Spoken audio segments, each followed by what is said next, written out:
We'll start the meeting as we customarily do with the Pledge of Allegiance.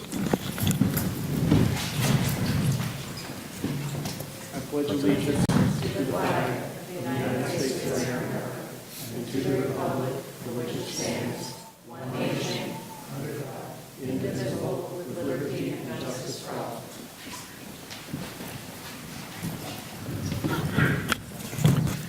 Thanks, everyone. I probably doesn't show on camera, but we have far more members of the public here than we do on a normal night. So thank you, everybody, for coming out in the middle of the snow squalls to spend some time with us. We'll kick off the meeting. I'll open the floor for public comment. We ask everybody limit their comment to things that are on the agenda, and 3 minutes. Going once? Going twice? Yeah, something is really howling back here. Okay.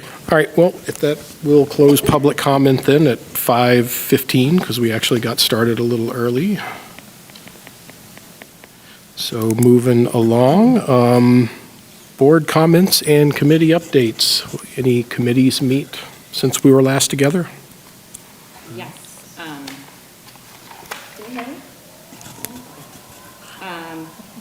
We had the district PD committee earlier this week and went over some feedback about last year's March agenda. Oh, I just got louder.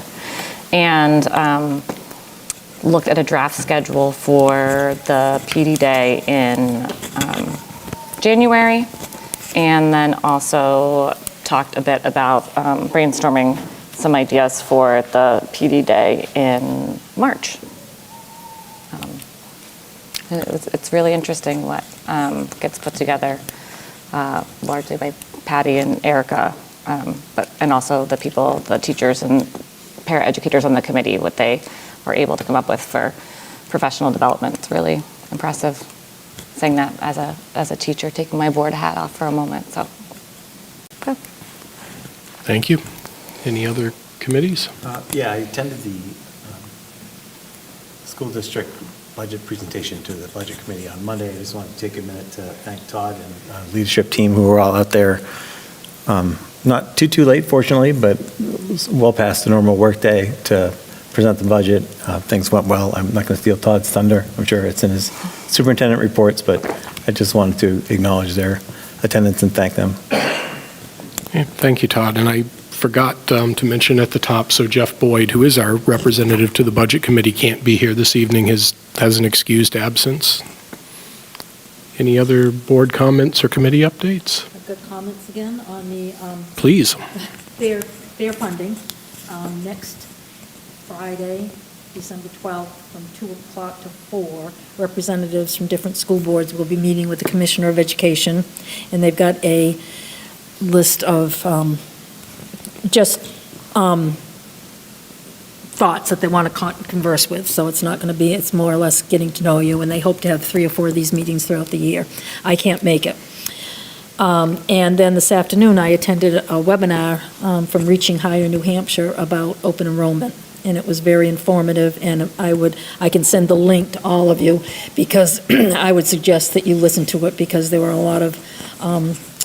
a lot of good dialogue from the chair of the School Boards Association, School Board, Barrett Christina. Yeah, and from Superintendent, she was the superintendent in Croydon, not Croydon, I believe, but somewhere over in that area. And they, Reaching Higher New Hampshire has some good background on all of this. So I'll send you the link once it comes out, because it was recorded, and it will be very interesting for us to stay in touch with that. And probably Todd has found out a lot of stuff too. So that's basically my comments. Great, thank you. Anything else? Going once? All right, moving along. Oh, and the webinar is an hour. Oh, thank you. Student representative report. Sawyer, what do you have for us this evening? Thank you. So winter sports are underway. Girls basketball has their first game at home versus Profile at 5:30 on the 5th. Boys, which is tomorrow. Boys also have their first game tomorrow against Profile at home, and that's at 7. Indoor track has their first meet on the 13th at UNH at 9 a.m. Hockey has their first game at home on the 15th versus Winnicott at 5 p.m.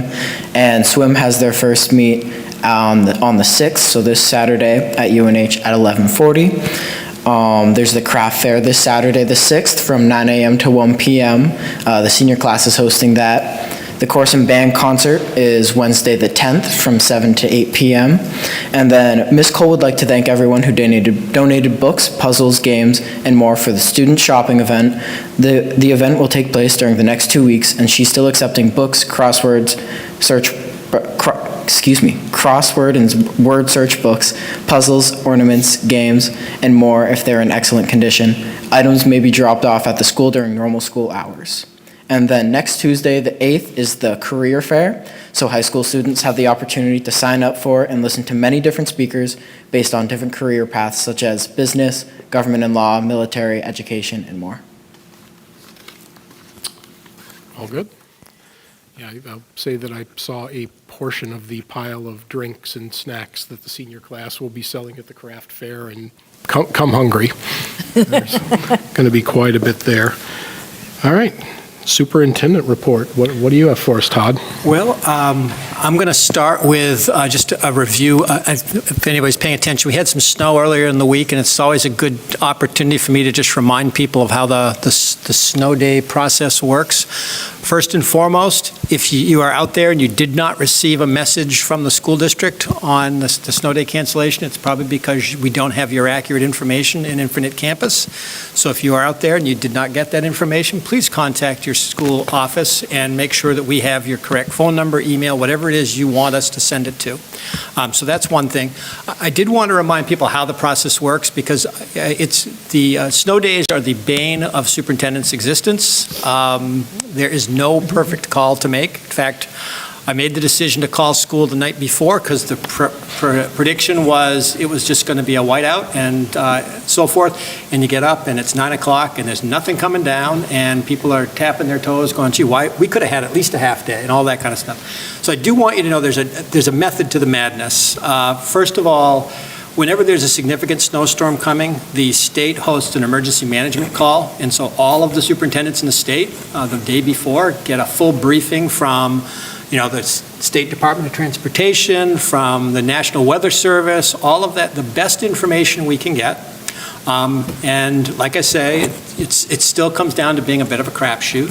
The second layer of decision-making ties into talking with the local people. Rick Molaski from the Department of Public Works is very helpful in helping us to determine if it's safe to get out there. And I do want to take a moment just to thank Rick and the DPW and Dave Riley and his crews for the work they did on Tuesday morning to make sure we could have school. Because as frustrated as people were with having to get up a little earlier and shovel out themselves, imagine having to do that for an entire town or the school. So there was a lot of work that went on. Rick and I communicate multiple times over the course of the night before. I try to make sure to make a call by 5:30 on the morning of the event. This past one, because the forecast was so significant, I erred on the side of caution and made the decision the night before. I do want to remind people that that's not always going to be the case. In fact, it's very rarely the case. Usually what happens is the weather forecast is not clear enough to be able to make that call. So I get up at 4 o'clock in the morning, I'm going through all this process, and then ultimately the last check we do is I talk to area superintendents, because nobody wants to be the lone wolf making a decision that they are standing by themselves saying, well, wait a minute, why did Newmarket have school and nobody else did? So we do talk to each other to make sure, and peer pressure works, I'm going to tell you. At this last round, I got a call from Superintendent Shaps over in Oyster River telling me, we're going to make the call tonight. And I said, all right, well, we'll do that too. And as soon as I said it, Epping joined and a bunch of others. So it happens. But I do want people to know we do the best we can. Obviously, we want to have school if it's safe to have school. But in the end, we have to make the call. And I'm probably right as often as I'm wrong. And looking ahead to future snowstorms, if you discover that you're unhappy with it, I'm sorry ahead of time, but I'm doing the best I can. So, enough said. So that's snow days. So moving away from the fun stuff, I did want to mention, in fact, I just was talking with Kathy and Lonnie. I met with both unions to review, because as the board knows, we are in the process of looking at our health insurance plans. And so I met with both unions to bring them up to speed on the basic facts of the plan options based on the recommendation that the board approved last meeting. And so we are in the process of beginning the process of negotiating with both unions, because we have to change insurance plans because insurance has changed on us. So, hey, Phil, good to see you. Been a long time. So anyway, so that is in the works.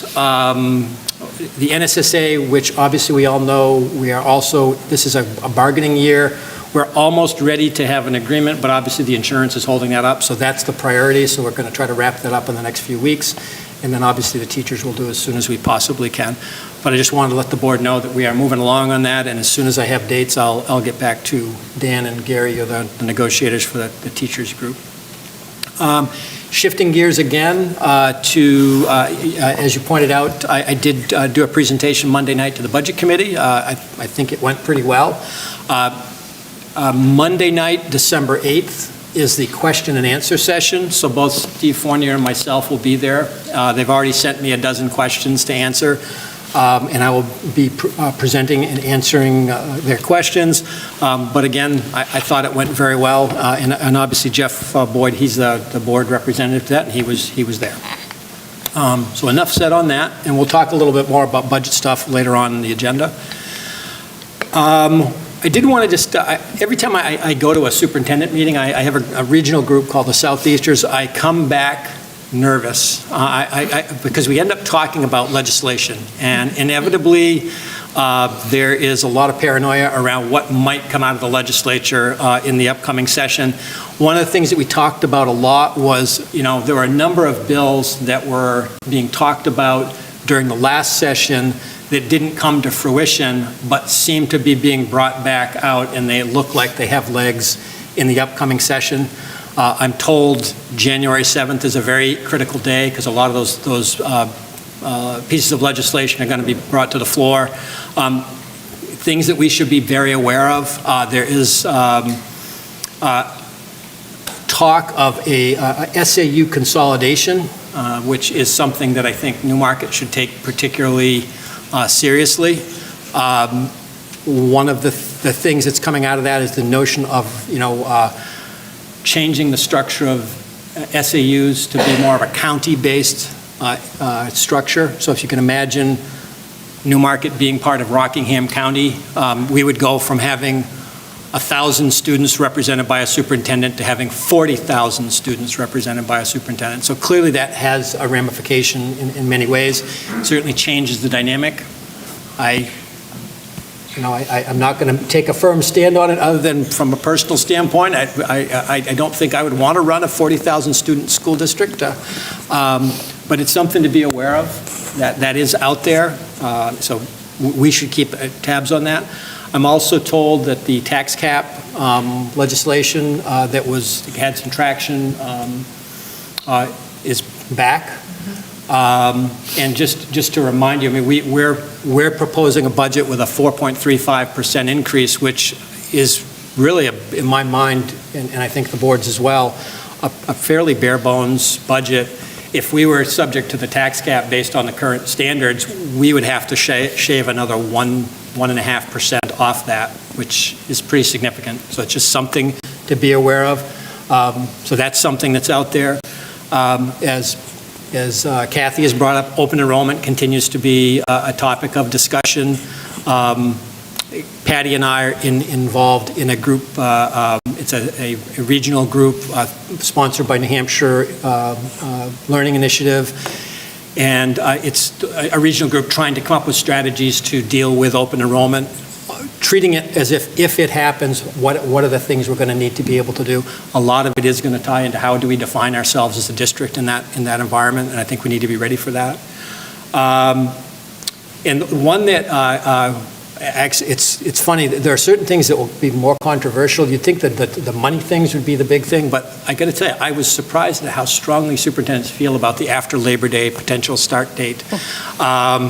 There's some strong feelings about that. So for those who don't know, there is legislation that would require all schools to start after Labor Day. And particularly, it wouldn't go into effect until the 27-28 school year. So I'm told that we're safe for 1 year. But this year, for example, if we had a after Labor Day start, the first day of school would be September 8th, which would put us really 2 weeks off. And then the flip side is it's June 27th, 28th, and you're ending school. So it's just something to be aware of, but that's something we need to keep track of. And then don't even get me started about EFAs. I mean, there's all of that. So anyway, there's a lot of legislation out there. The NHSBA, the School Board Association, is monitoring 300 potential bills. NHSAA, the superintendent's group, is monitoring like 250 of them. So there's a lot of potential change that has potential to have an impact.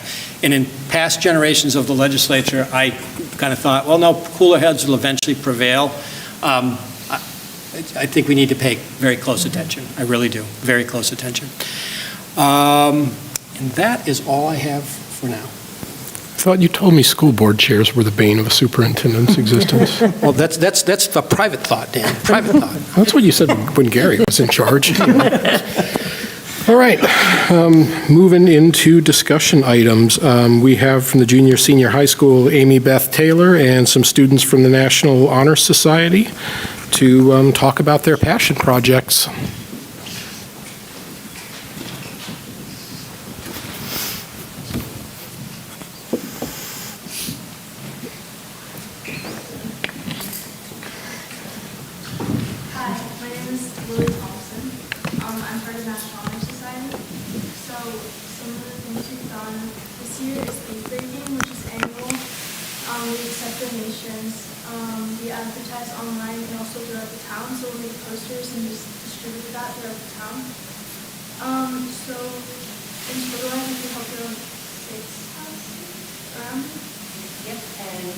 Some of them repeat visitors as they had a bigger need and raised over $1,000 this year alone, which will be used for a scholarship for graduating senior. Part of it will be used for that. Other funds are helping with different initiatives that the students organizing throughout the year. And we had very generous community members, I have to say, that donated their resources. So we appreciate it. I'm sorry to interrupt. You just stepped like half a step closer to the microphone. Thank you. Or we turn on. Well, whichever, you know.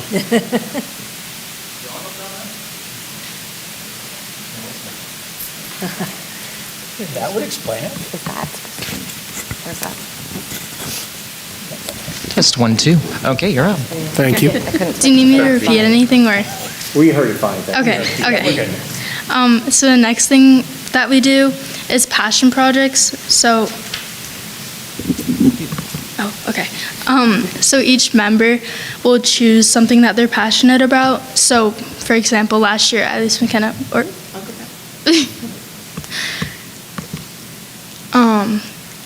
it doesn't matter what example we'll do. Okay, well, basically, so it's a project of their choice, and it just helps the community. It gets us more involved with the community. It happens every year, and yeah, these are examples.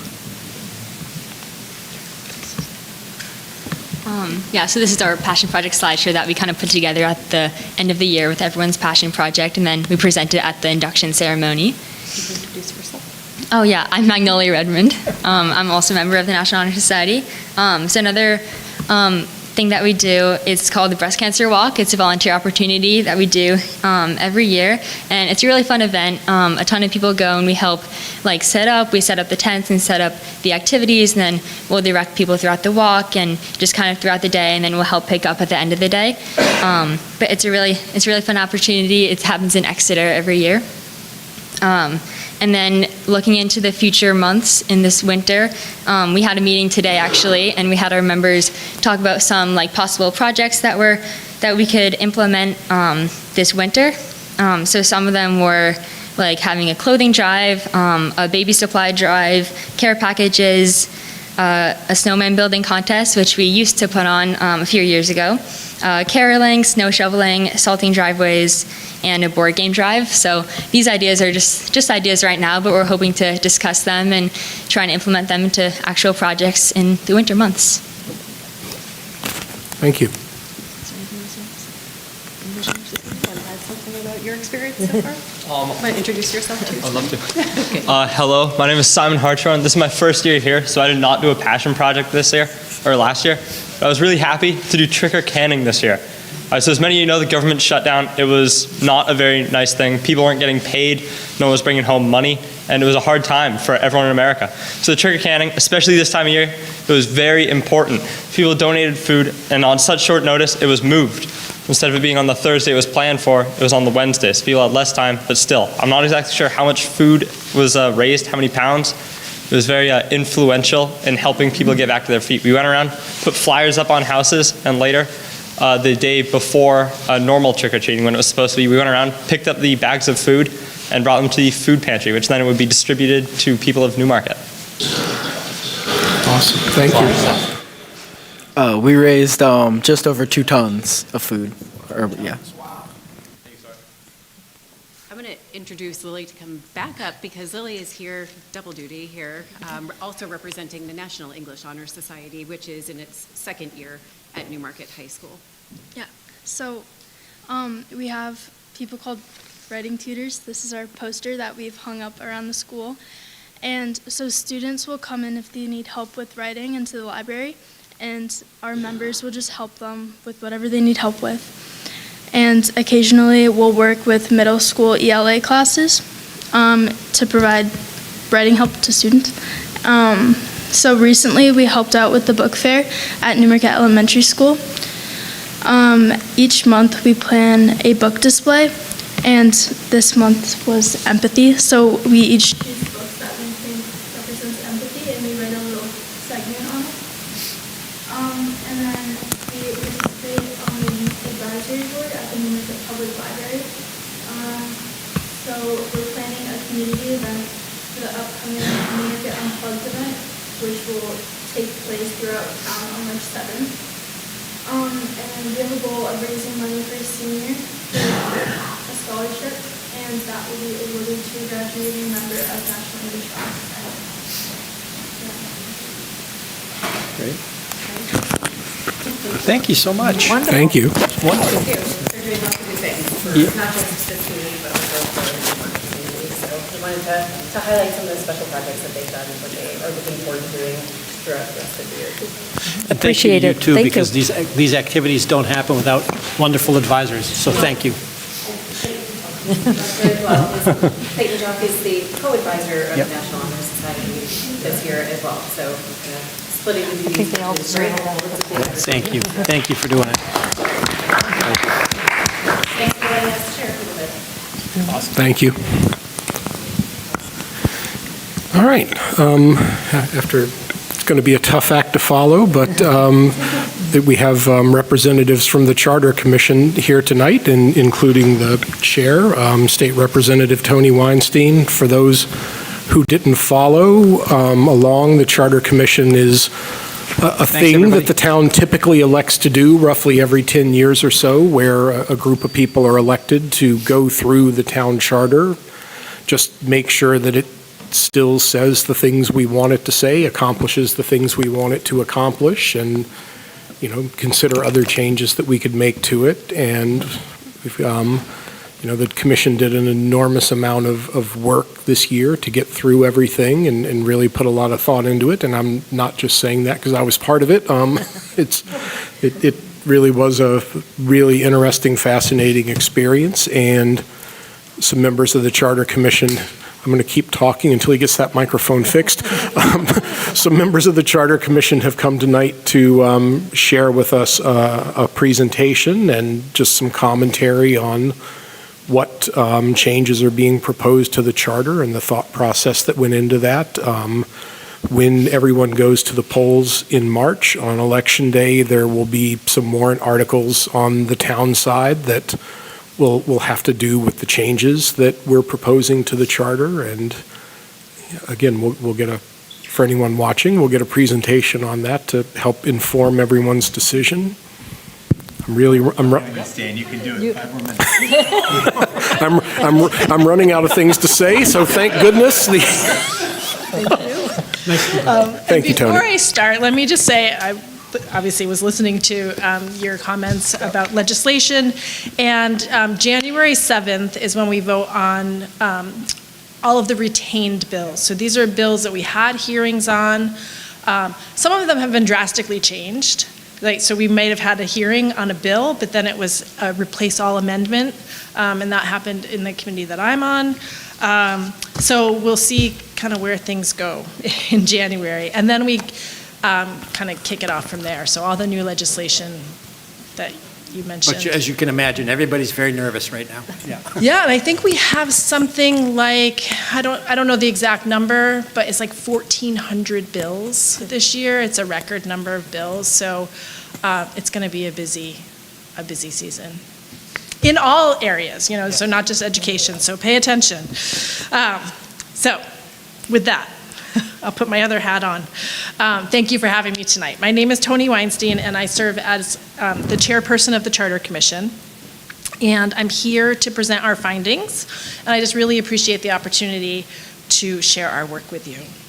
So I want to start by thanking my fellow commissioners and highlighting the experience of the commission members. Every person has served the community, not just on this Charter Commission, but we have people who have served on the Town Council, the Budget Committee, the School Board, Conservation Commission, Planning Board, CIP, and a Town Moderator. And a lot of those people have served in multiple roles. We also had 4 people who served on the last Charter Commission in 2014, and 1 who served on the Charter Commission prior to that, like 1,000 years ago. So don't tell Chris I said that. So there was a huge amount of knowledge in history of town government in our small group. We had lengthy and often spirited discussions about the role of town government. I can't see my notes without my glasses, so I'm going to be doing this. The role of town government, citizen participation, and communication. And some, here and there, we even talked about the charter.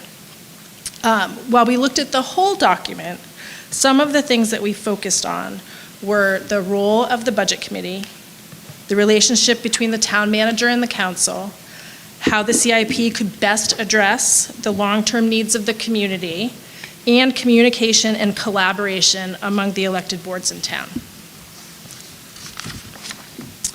We didn't always agree, but we definitely learned from each other, and I believe that we have a better product because of our deliberations stemming from our differences.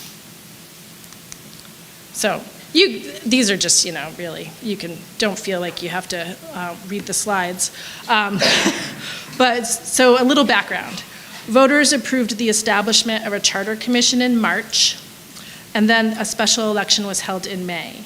The 9 elected members, some who are here tonight, are John Bentley, Scott Blackstone, Chris Hawkins, Phil Nazaro, Patrick Reynolds, Russ Simon, Dan Smith, Al Zink, and myself. We met twice a month from June through October.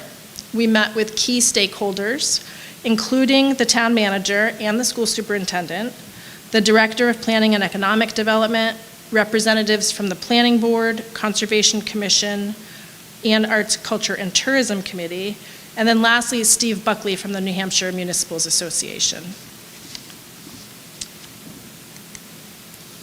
We worked hard to get citizen input.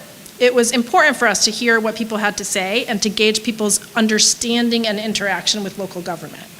So to that end, we kicked off our proceedings with a public hearing, and then we held a second public hearing before we finalized our report. Additionally, every meeting that we held, much like every other meeting that happens in Newmarket, was open to the public and included an opportunity for public comment. We conducted 2 surveys, one for the public at large and one for people who had served on committees or boards in town, to better understand Newmarket residents' current level of engagement and their understanding of how government operates. We manned a booth at the Backyard Bash to help foster awareness of our committee and to encourage participation in the process. We looked at other forms of government, and we referenced other town charters. All of those charters that we referenced are available on the town website. They were towns such as Bow, Salem, and Durham, and there's a list, I think, of about 12, if I remember correctly. We looked through the charter line by line. And then lastly, as I mentioned, we have a page on the town website detailing all of our information. Our minutes are located there, and all of our supporting documents. So to anybody who might be interested, there is a presentation on the Charter Commission page that describes the forms of government that are available for consideration here in New Hampshire. It's similar to presentations that the town manager has given to various boards over the years, so I'm not going to go through that. I don't know that anybody really needs to hear that again.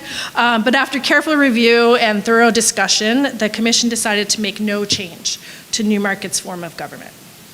We determined that the current form of town government, a town council and town manager structure, serves the town's residents well.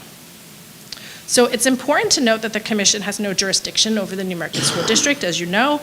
It's a separate municipal entity. That said, some of the changes proposed will will have some impact on the school district. And of course, as residents and leaders in our community, I hope that you'll find this information useful. So the changes that we are proposing fall roughly into 4 buckets, and I'll talk more about each one. I'm going to give some examples and point out some of the more substantial proposed changes, but this isn't an exhaustive list by any stretch. My plan is just to provide an overview. A red line version of the charter was posted on the town website, and people can reference that for more information. I also emailed the chair, of course it was like an hour ago, but I emailed the chair and the superintendent copies of the red line charter and a copy of our summary, so you'll have that, if you haven't gotten it, you'll have that available to you in your email as well. I'll forward it to them right now. Thank you. And I want to be just very, very clear that these are proposed changes. Nothing changes until the community votes. Sometimes I refer to the changes that we made, and it's just, I just keep saying that. I can't stop myself. So we haven't made any changes. We are just proposing changes. So everything will need to be decided in March. So cooperation between constituent bodies was a huge focus. Coordinated planning and financial forecasting among the town's constituent bodies, including the town council, school board, capital improvement committee, planning board, and budget committee, is in the best interests of the town, period. The commission proposed changes to encourage collaborative goal setting, along with mechanisms for reporting progress toward those goals. So some examples of this are in section 11 of the charter, where it was already written that the town council shall meet with the chairs of all standing committees annually. So we increased that to biannually, and we beefed up the language a little bit. We also beefed up the language pertaining to the annual meeting between the town council and the school board in that same section, giving it a little more direction. The charter currently says, at least annually, the town council shall invite the school board to a meeting to discuss projects currently under discussion and anticipated activity for the coming year. So that's something that we added to the charter in the last Charter Commission in 2014. It's worked okay. Some years better than others, and our hope is to really make it more of a collaborative process between the town council and the school board. So we changed that to at least biannually, so that's our proposal, is that at least biannually, the town council shall invite the school board to a meeting to discuss and share annual goals and progress toward goals and identified opportunities towards collaboration. The Capital Improvement Committee, Budget Committee, and Planning Board will also be invited to designate one or more members to attend the meetings. So again, to try to foster that cooperation between the bodies. It's also because the charter doesn't, it's not, the school board isn't governed by the charter, the school district, it's worded that the town council will invite the school board. So that's why that's like that. So it originates from the town council.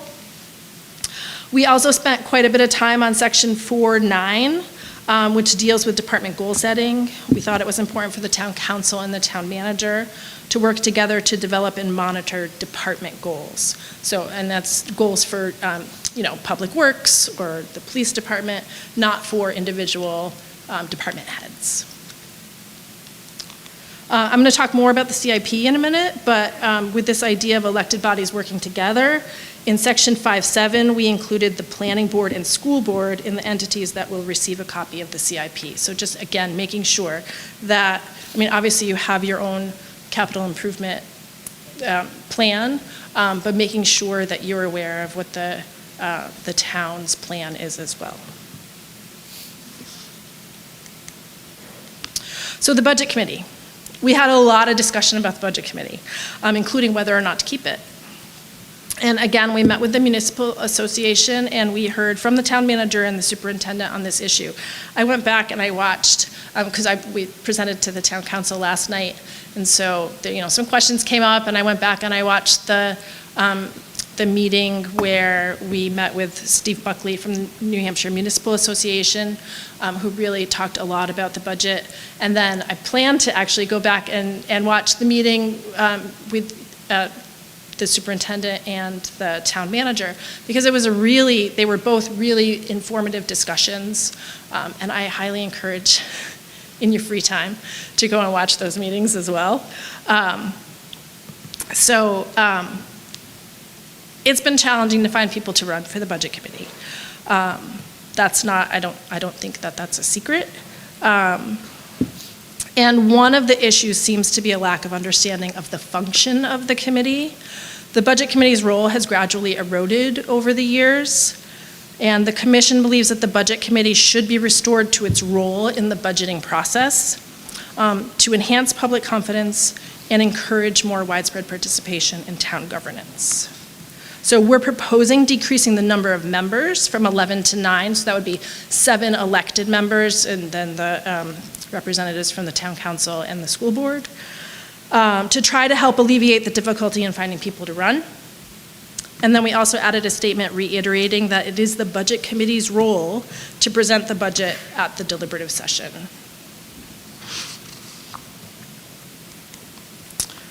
We talked at length again about the role of the capital improvement plan and the desire for the plan to reflect the master plan.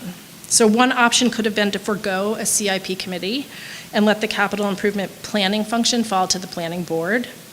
We didn't feel like that was necessary at this time, or that the planning board really has the capacity to do that without the other work that they're doing. But as I mentioned before, we did add language, including the planning board and the school board, in the committees who will receive the CIP plan. There's added language to include reasoning for the scope of the projects in the CIP, and most importantly, how the proposed improvements facilitate the achievement of the master plan. So making sure that those two documents are aligned. Lastly, we ensured that the budget committee, planning board, CIP committee, and school board all receive annual status reports on the implementation of the CIP.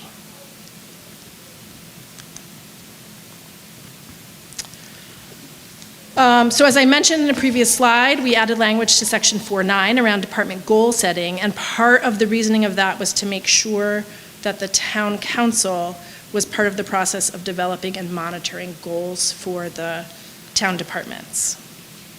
We also included a statement that the town manager will identify opportunities to generate non-property tax revenue and encourage economic development consistent with the master plan as part of the town manager's responsibilities.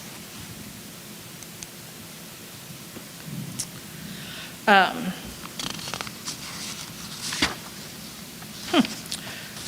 was having printer issues, so my pages are out of order.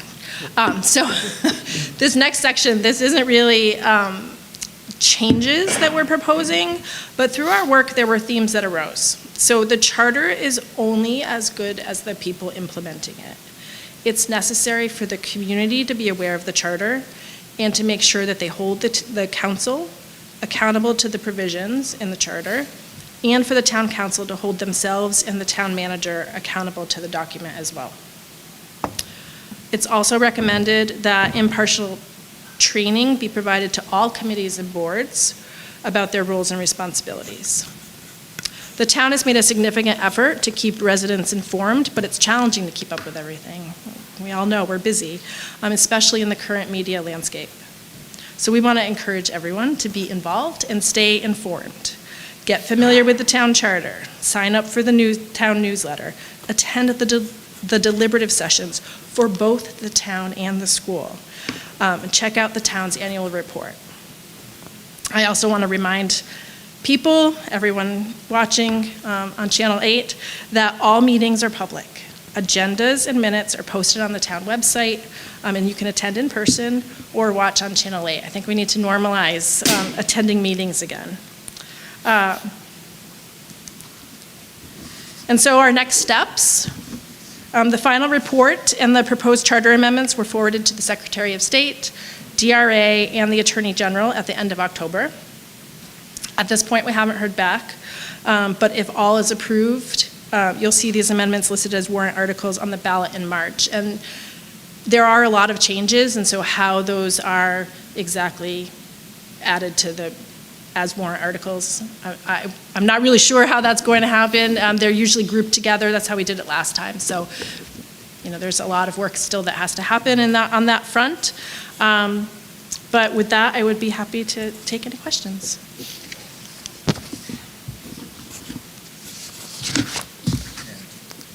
Everybody just watch the meetings that closely that don't have any questions? Is there, for people who might be interested in running for the budget committee, is it a similar time frame to, what's the word? Apply. Yes, apply to. Yeah, and it's actually, it's coming up, right? So the end of January is typically when that period is, the filing period. It's usually the last week in January leading up to the deliberative session. Does that sound about right? So it's about a week's time. So it's the same for school board, town council, planning board, all the elected positions. And It's usually the 10 days just before deliberative, so it'll be like January 21st through the 30th is the filing period. And if there are openings like the two there are now, someone can just send a letter in of interest, and the commission or the board can look at appointing someone. I'm sorry, say that again. I said the board can look at appointing someone if there's someone interested while there's vacancies, like the two vacancies we have now, for instance. Right, I don't know what are there vacancies now? Is that Yes, what- there are. Two. Yeah, the budget committee has two. Brian Rowley told me they have 8 members right currently, so it's 3 openings. Yeah. So. and I don't Tell your know- friends to sign up. Yes. Any of the other charter commission members have anything they'd like to add to that excellent presentation? All right, here comes the heavy. Everyone. A couple of comments. A number of us, including those on the Charter Commission, have been working for years to get the school board and the town council to work closer together, to share best practices, to share town resources, and very much dependent upon who's in the lead roles, it either happens or it doesn't. We've got an opportunity now with this guy that we've never had before to really work on best practices. And that's one of the reasons that we scheduled that biannual meeting of the school board. So I hope, but you guys are really responsible for setting an agenda. I mean you guys, the boards, I don't mean you personally, as is the town council. So hopefully that'll be a good event to really talk about strategies. My second comment is I had the opportunity to watch the Budget Committee the other night, and I thought it was probably the best presentation for the school board. I sat on this board for a couple of years that I've ever seen, because the focus was not only on numbers, but it was focused on the future. What kinds of things are we going to be facing that we need to plan for? In the charter, which we also reinforced, is providing a forecast for the town. So, and it's, I believe, five-year forecast to begin to talk about things like what happens if we need a full-time fire department? What happens if we need a new water tower, which we do? What happens if medical costs accelerate? So those are my two. When you sit on a commission, you get an opportunity to have favorites. And those were two of mine that I wanted to share with you. But again, I want to thank Todd. I haven't met your new business manager yet. I hope to. If you watch the budget meeting on Monday night, he'll be there. And interestingly enough, the town council is unaware of who your new business manager is, which is a little disappointing. Thank you. Thank you. There's a whole floor between us, so that may explain it. But Well, actually, the two finance offices, there's a wall between them. Oh, that's true. That's a good point. Yeah. I'll leave it there. Appreciate it. Yep, yeah. But I would just like to acknowledge, I do think there are tremendous opportunities for collaboration. I do think, there have been bumps in terms of the Budget Committee, in terms of how well it has functioned over the years, but I think as an entity to create transparency in the budgeting process, it's a very important thing.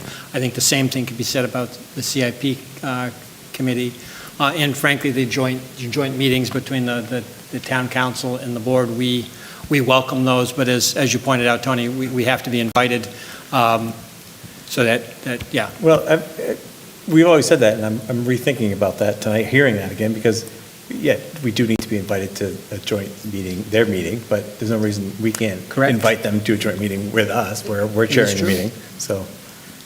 That's very true. It's been on the list of things Todd and I have been discussing. We kind of wanted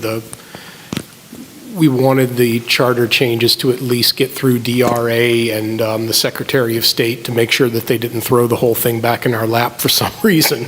But yeah, something we'll definitely be talking about at a future meeting is what would be, from a strategic standpoint, a good time, for us to extend that invitation. Perhaps the most ideal time would have been before budgeting season, but, certainly once we get, maybe as we get closer to Election Day. And I expect, as Tony alluded to, that it was worded that way because the charter has no direct authority over the school district.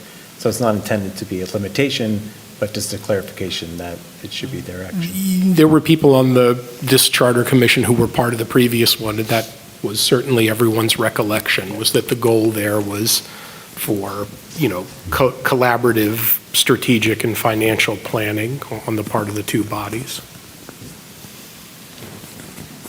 Phil? I've never met a microphone I don't love, so I'm going to talk that. So having sat on the Charter Commission in 2014 and been through the dialogues about we're going to get everyone together and it's going to be great, and having sat in this austere body for several years, that and thoroughly enjoyed it and miss you all. I saw the execution of it, and it was just very much like we were invited to a show, and we got to see some things, and then it was like, please leave our meeting now because we have another meeting starting. And I'm not speaking ill of anyone, it's just functionally how important it seems to have become in the terms of meetings. I felt like these meetings were far more productive than when we got together with the council. And I think that it's just, to me, just sort of manifestation of what has been like, hey, we're required to do this, so we're going to do this, as opposed to what I think a lot of the dialogue in the Charter Commission was around how can we encourage people working together. But ultimately, I think Toni alluded to it, if we're not reading the Charter, there's so much in the Charter that the council just wasn't doing. It was just in the Charter, just weren't doing it, right? And we're not holding ourselves accountable to the spirit of it. That certainly when I was sitting in these seats here, I should have been a better steward of like, hey, we really should be talking about this type of stuff here. And I hold myself, that's on me, right? It's not casting aspersions on anyone else.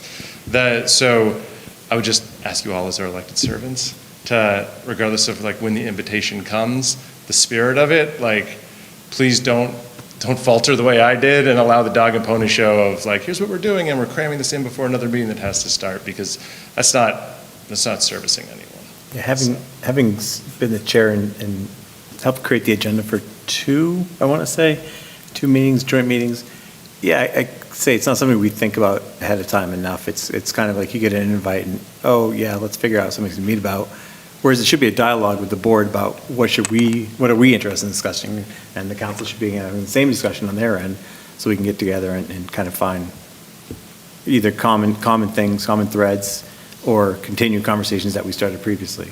Like any organization, right? There's an ebb and flow to the annual, like for the school board and for the council and for the planning board. But I think that it's an attempt to try to get that into that annual cycle. So it's part of the thinking about the annual cycle, so it becomes a coherent one, even if the high points and low points of what has to get done are at different, like temporally. And there's an opening coming up on the board. I don't know if you're interested in March, so you said you missed us. I might be on the CIP coming up. I don't know. We miss you, Phil. I miss this. Absolutely. So anything else anyone would like to add on the Charter Commission report? Just thanks to everyone, including you yourself, for spending time doing that. You all have other jobs you do or two, so it's appreciated.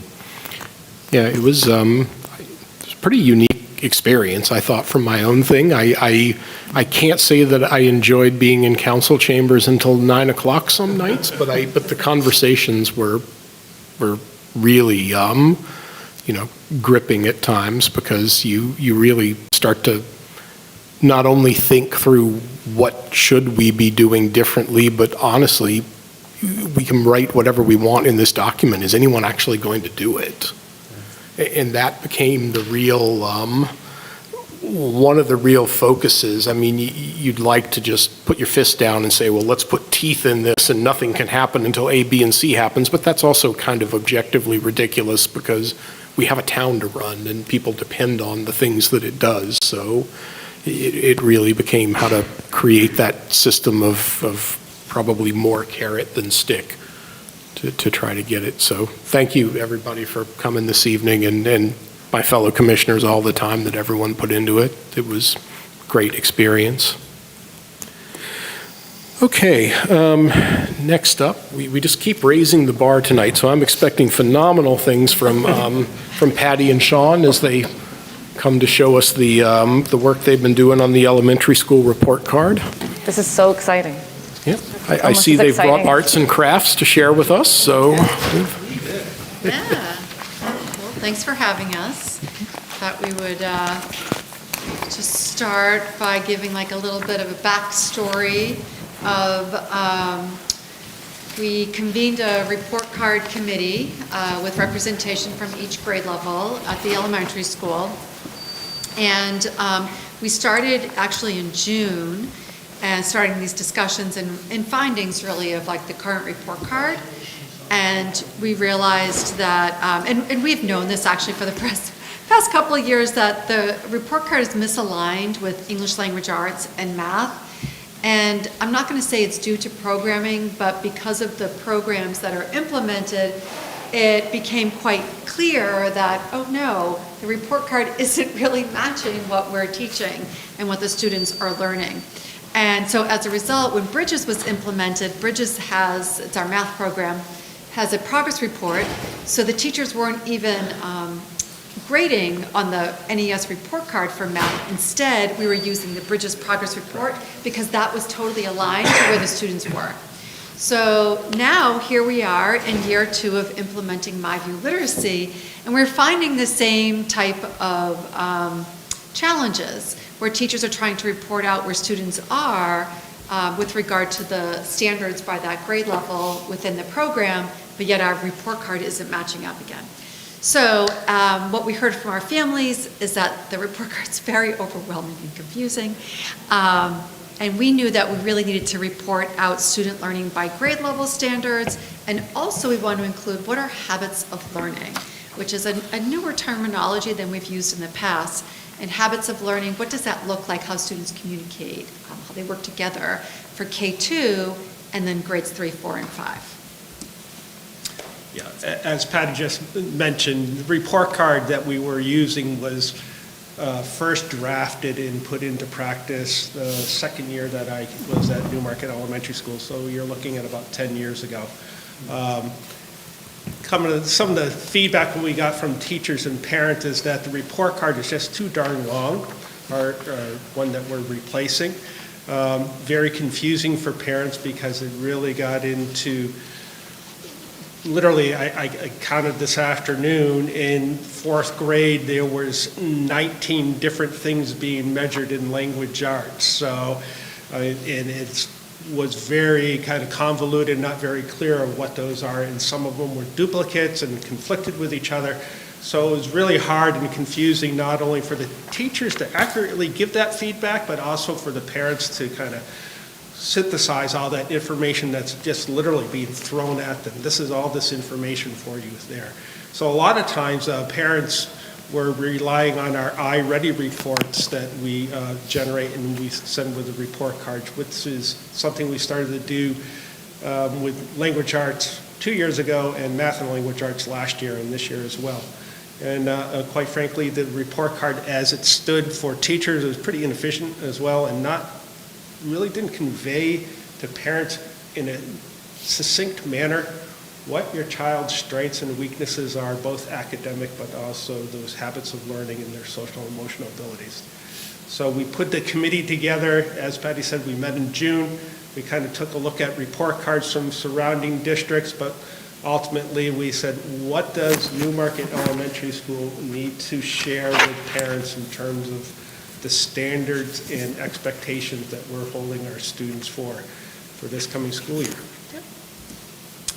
So we met in June, then we met again in August, and we determined that we needed to come to some agreements as a committee, and we really needed to make some decisions. And that was a pretty pivotal meeting because we talked about what does an academic grading scale look like in K to 5. And so we came to common ground on that, and then we talked about adding habits of learning section for K2, and then for grades 3, 4, and 5. And that incorporates that social emotional learning skills as well. And then we discussed what does that reporting progression look like across grade levels? Because it's not very helpful if kindergarten just works on their own, first grade works on their own, and each grade level works on their own, but nobody comes together.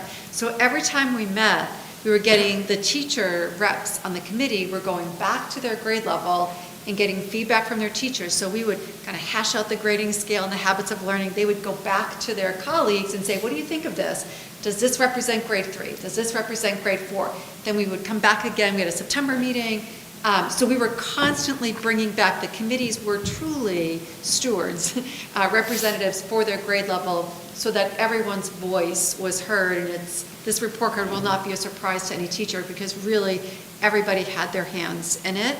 And it was really important that K and 1 and 2 and 3 were looking at, well, what did you write for last year? How is that progressing into the next grade level?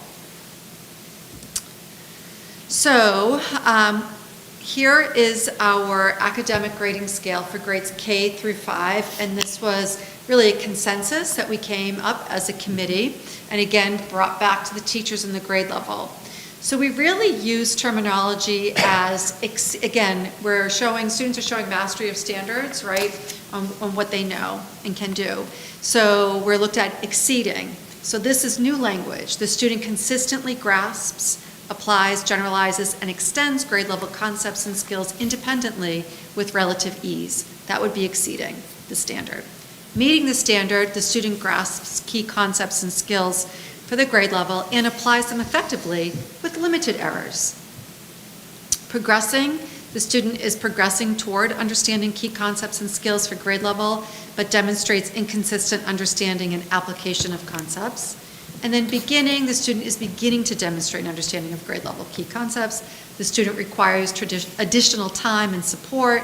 And then NI is not introduced. So this material has not been introduced yet. So you may see every student in the January reporting or the December reporting, it might be NI for a whole list of skills because the teacher this is not a skill that's appropriate that has been introduced yet in the fall. So that might be a skill where students will get reported on maybe in the winter or spring. I was just going to say, the report card that you see in the current format, you'll see that it's marked off as term 1, term 2, term 3. For that NI not introduced yet, it might not be introduced during the first trimester, but we have it in the second trimester. Also, this is a progression, so actually it's called a progress report card because it's how is a student progressing to this point on these skills. And at the end of the year, it will be, did they hit the exceeding, meeting, progressing, ultimately with those skills. But some of those skills may only go for two trimesters, but ultimately it's that kind of moving towards it. I do, like, if I can just. Yes. I do think it's important what you're saying about it being even labeled progress report card, just based on what you said about iReady scores, where if you have families who have been depending on this one day dipstick as like, this is what I'm getting, that they can look at that, especially if, a child, maybe their iReady testing was not what the family had expected it, but then they can go back to this and say, oh, okay, this is the full trimester, or this is the progression of the first, 2 terms of the year, and see the full picture rather than a snapshot of one particular Just one day. Right, exactly. Yeah, I was a little concerned with some of those terms when starting to think about on a year level until you brought it to quarterly, because it's like the end of the year, someone's beginning to understand grade level, you might be a little concerned. But having it in terms, I think, makes me feel a lot more comfortable about that.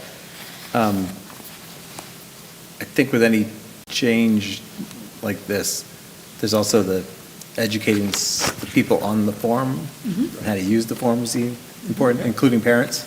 Like, that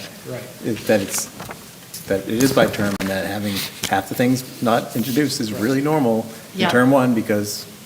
Or a third, maybe, because it's the first. A lot of parents might be like, why is my child meeting this standard at this particular time? But they got to realize that standard may be taught all the way to the end of the school year, so you're seeing that progression. So and you're not seeing this, you're not seeing other people's report cards, you're only seeing your child. So unless you have 2 kids in school, you may be like, well, what's wrong with Johnny? How come he's not introduced with 15 items? Right.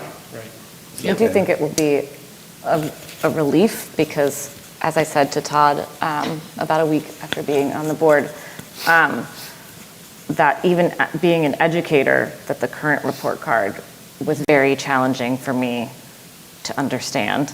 But as an educator, I think you'd get the terms and understand But I mean, things even aren't the going to other, be introduced. even the other one was No, I so get that, but I'm difficult, saying like you would understand that things aren't going to get introduced, and that's normal. Yeah. As a lay new parent, I might be like, whoa, why is that? Is that normal? I think people will welcome, though, education on this. Because I see what you're saying. Sure. Because you're coming from such a place of confusion. Gotcha. So Yeah, I think you will have enthusiastic families in terms of like, okay, I'll learn. If it's going to make sense, I will learn what this means. And also, I know you're going to talk about this, but the other component is this isn't done. So, and I know you're going to talk about it. This is a draft. We're hoping to use and get input and change it to make it more user-friendly as we go. Yeah, I mean, I think my reaction as I look at it is kind of, yes, I like, at an emotional level, I like the very constructive approach to grading, the philosophy of progress that it embodies. And like Lonnie, I think, for a very motivated, engaged family, it's going to be a good tool. The only question I'm thinking about in my head is, well, all right, now play the same thing through for a family that's maybe a little less motivated, a little less engaged. I just want to make sure that at some level in here we have, imagine a parent that this may be the only window in the course of a term that they have into how their child is doing at school. Is there an adequate sort of alarm bell in this somewhere that is going to hit that parent that, oh, gee, like there's something I really need to pay more attention to here? Again, imagining a parent that may not have the amount of time to focus on this as we'd all like to hope that we'd have. Yeah, and ultimately, Dan, report cards should not come as a surprise to a parent. That communication needs to come from the teachers. They just did finish some conferences this fall as well. But you're absolutely right. You shouldn't be surprised because a lot of parents don't have the depth or the time or the knowledge, and they're seeing this and, well, it has to be clearly defined in a cover letter talking about what it is, but it's also that communication with the classroom teacher needs to take place. And that's one nice thing about this report card. There is a comment section at the bottom where I'm going to go to teachers the can next slide. describe Yeah. that. So. Yeah, I mean, I like that. I appreciate the comments section, but as, the parent of kids who are now in their final year in the high school, my observation is that the comments tend to be pretty dramatically underutilized. And that'll be part of a process to work with your staff to make sure that it's being used as necessary. So this is an example of first grade. So if you look on the left, there are 4 domains in English language arts. You have your foundational skills, reading, literature, informational text, language and writing, and speaking and listening. And so what you would see to the right of that is T1 for trimester 1, then a column for trimester 2, and a column for trimester 3. So this is an example, like maybe in first grade, you might have a student that's maybe progressing at reading grade level text with accuracy, but then by trimester 3, they might be meeting or exceeding that standard. So that's where you can really see that progress. And then on the right side, you have math, and there are 4 domains in math: your numbers and operations, your measurement and data, geometry, and then operations and algebraic thinking. And again, you'd have trimester 1, 2, 3, and then lastly, science and social studies. And again, this is just a snapshot. All of the grade levels have those 4 domain areas in language arts and math and science and social studies, and they'll also be unified arts as well. So music, art, PE, and technology and library as well. So that's this part. So this is the part I think that Lonnie was speaking to. The previous report card under language arts, there were just many, many, many, many boxes. And so this is really narrowed down to the standards and really prioritizing our first graders. Take habits of learning. Yeah, and this is something that we've added to this first draft of our report card we're sending is the habits of learning. Again, it's just those things that are agreed upon at grade levels that they're looking for, that they think are important for children to have skills at, and how they demonstrate the ability to use those particular things. I'm kind of looking at like works well independently or works and plays cooperatively. That's a skill that we all need, and children develop at different rates with this, but it is something that we wanted to make sure that the parents are also aware of how their child is developing in these areas of their personal growth. Are the numbers on the side, they get a number rather than the other? Yes. Correct. Yep. Yeah. We had a debate back and forth on that, Lonnie, and the teachers would like to stick with this 4-point scale. So we're going to give it a run through. We're going to be soliciting feedback from parents. When this goes out, I'm sending out a survey that they can give us the feedback, and as well as any other way they want to give it to us. And things can be adjusted, so that's part of the approach to this. I'm just thinking, I would assume that rather than the not introduced, if you put like side by side the numbers, would I assume that 4 is exceeding, 3 is meeting, 2 is progressing, and 1 is beginning? Correct. I'm just wondering if we're thinking about educating to interpret this. Right. Would it be meaningful to have the same wording for reaching the mastery on both sections? That's a good I point. don't know. Good point. Is That's that, feedback we can give back to the committee, too. Yes, did you have that last year, the 4-point scale? correct. There was that. So the parents 4 already points. understand They're that? familiar with it, but Yeah. I see Lonnie's point. Yeah, as well I don't know that I in would, terms of- I'm But probably this the parent who language is, new, that consistently demonstrates, is that new language? No, that language has been used in the past. Oh. Yeah. Okay. yeah, I guess I would wonder, like, what's the difference between, like, how many more times from usually to get to consistently? Whereas I feel like with With the academic. with the other ones, They pair up. it's pretty clear with you have the explanation of what Yeah. that means, that you extend, you do this independently with no help. So to make sure that I'm understanding this properly, as an example would be habits of learning, first grade progress report, term 1, demonstrates neatness and organizational skills. I may get well, let's be honest, I'll get a 2. Occasionally demonstrates, whereas in language arts, foundational skills, knows and applies taught rules and of phonics, I might get a beginning. Correct. I could see why there's differences, but I could see why where it could get confusing to people. Because as a layperson, knowing what a habit of learning is versus foundational skill may not be something I'm familiar with. In my day, they used to call habits of learning deportment. Oh, see, now there's a term I can get with. And again, I think that's part of our process. I bet people were really confused then.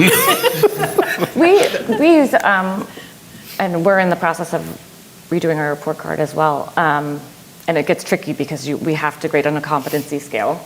Sure. But then you need to include these other behaviors that affect success. And so we do have the difference between letters and numbers. Ours are actually reversed. But I was just thinking the explanation for what the number means. Sure. And because I really like the explanation for what the letters mean. Gives better, So would Lonnie, give better clarity. Context. Yeah. Lonnie, are you saying that to use the numbers in academic grading scale, like the habits of learning have the numbers all the way through? I don't have a problem with the numbers, because I think Right. that is helpful to kind of differentiate that this is a different thing that but the progression of the scale, the academic one has an explanation Okay. that goes with it. Because So I'm if wondering, this isn't going to have a more lengthy explanation of what consistently means 9 times out of 10, 19 times out of 20, then perhaps the 4 could match with exceeding, and the M could match with or the 3 could match with meeting, because we already have Yeah. those explanations. because I'm thinking that if a layperson reading this, going from habits of learning with numbers, and then all of a sudden has to refocus with letters for the academic. It's a really valid point. Valid Yeah, point. you could just have exceeding and say it's, Yeah. consistently valid. grasps or consistently demonstrates, Yeah. like, use both kind of definitions. The and same. Yeah, Yeah, just make it. make it easier for parents to, Yeah. that's a good point. Yes. And I'm just wondering if you have had the 4-3-2-1 before, if it would be an easier transition. But I'm not, you would know more than I about that, but just a thought.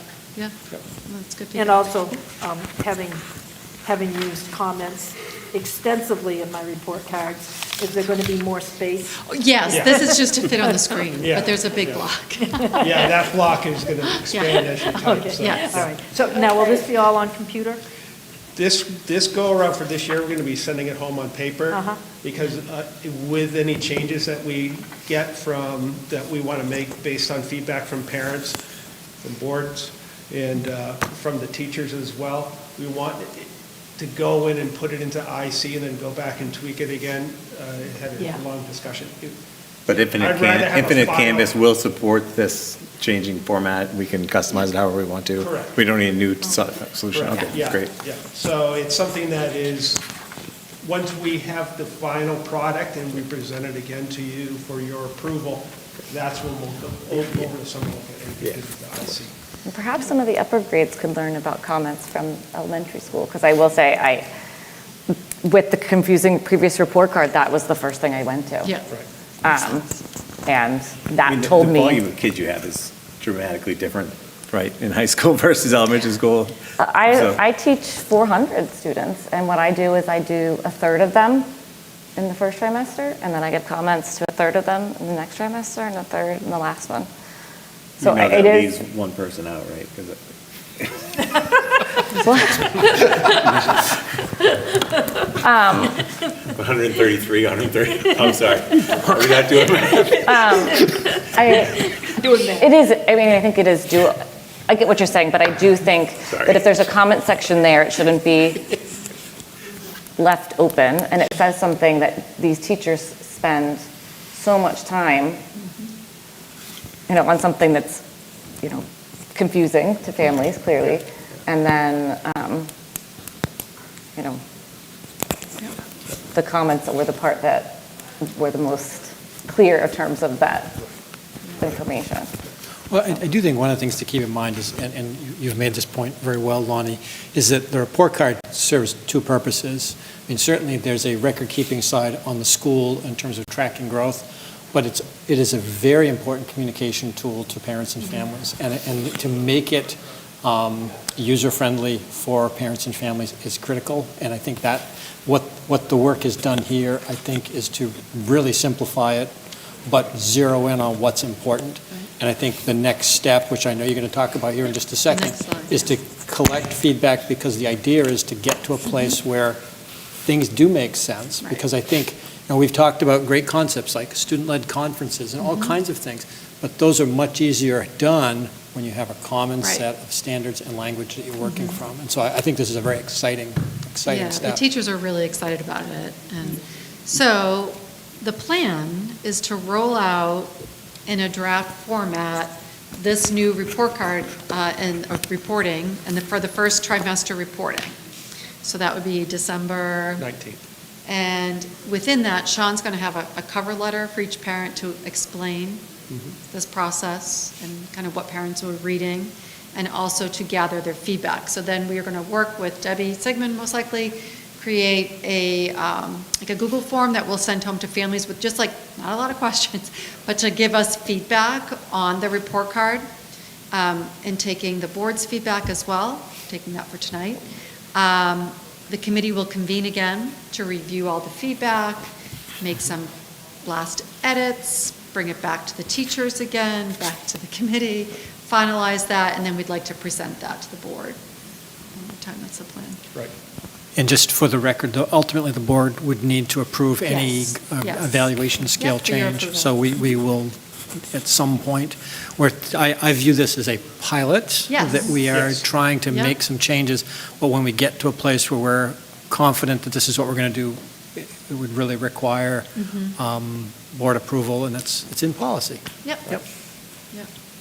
Any other board comments, questions? I'm impressed.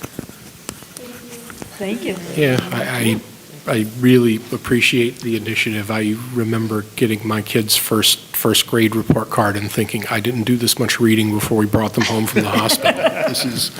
There's a lot here, and I agree, it is kind of overwhelming.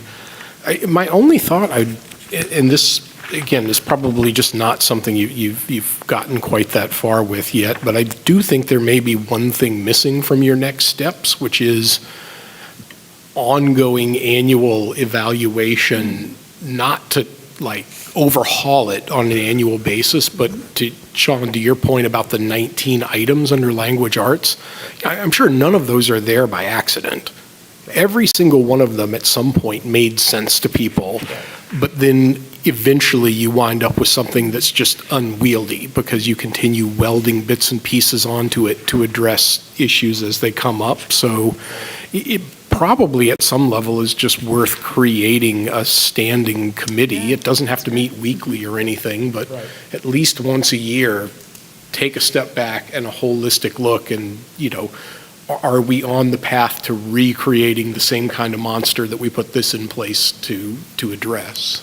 That's a great point, Dan. It is, yeah. And we seem to be doing that a lot in the district with our educator evaluation model, standing committee, and our handbook, even our literacy committee implementation was a standing committee. So I think that totally makes sense and great idea. We can continue to get feedback from folks. Erica's looking for another committee to be on. So. Somewhere Erica's feeling uncomfortable. She doesn't know why. Is Erica around? All right. Okay. Great. Thank you so much. Thanks, guys. Thank you. Thanks for letting me interrupt you all. All right, let's get this meeting on the downhill slope. So we need to look at the budget timeline and the plans for communication. I just wanted to kind of run through a couple of things with you. Just as Gary noted, we did our first public presentation of our budget to the Budget Committee on the 1st. Next Monday night is the Q&A with them. January 5th is the public hearing hosted by the Budget Committee on the budget. If it snows, it would be on January 12th. So I just want people to know that. The deliberative session has been scheduled for January 31st, and I will tell you that's the earliest that it can be. Or because of the way the calendar falls. Usually it's in February, but this is the first time in recent memory anyway that January was when the deliberative is. If it snows, it would be February 7th. And then the general election is Tuesday, March 10th. As of now, there is no snow date for that. But those are the key dates. What I was hoping we could have some conversation about tonight was, in the past, we've done some things ranging from very engaging videos that Gary and I put together up to more professionally done videos in the past on how we promote information around this, the budget. A couple of things to be aware of. There are some new requirements in terms of sharing of public information. There's, and it's very prescriptive. So anything we can do around that, we can't change what is being presented, in particular, per pupil costs, average salaries, things like that. We have to do that, and there's nothing wrong with it. It's very transparent. But there is a discussion around it that needs to happen so that information isn't being taken out of context.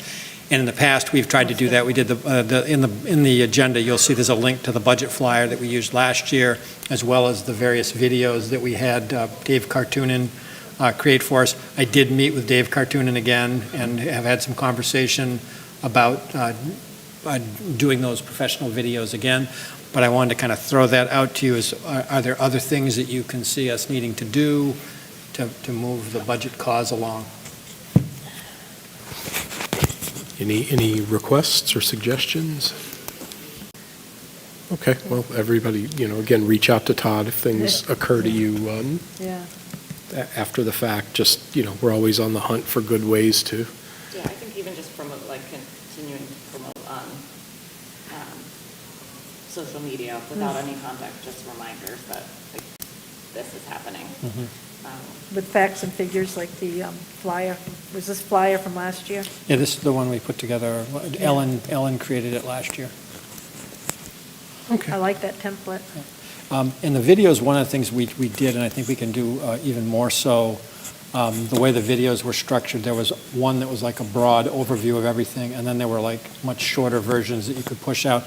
And Tim helped us a lot with pushing them out sort of once a week or every couple of days so that they didn't overload people. They came out in sequence. So it was... You know what the viewership was? I don't off the top of my head, but I bet Tim can tell us. Maybe my mic isn't here. It was quite a bit. It Yeah. was in the hundreds of views. I just can't remember an exact number. Okay.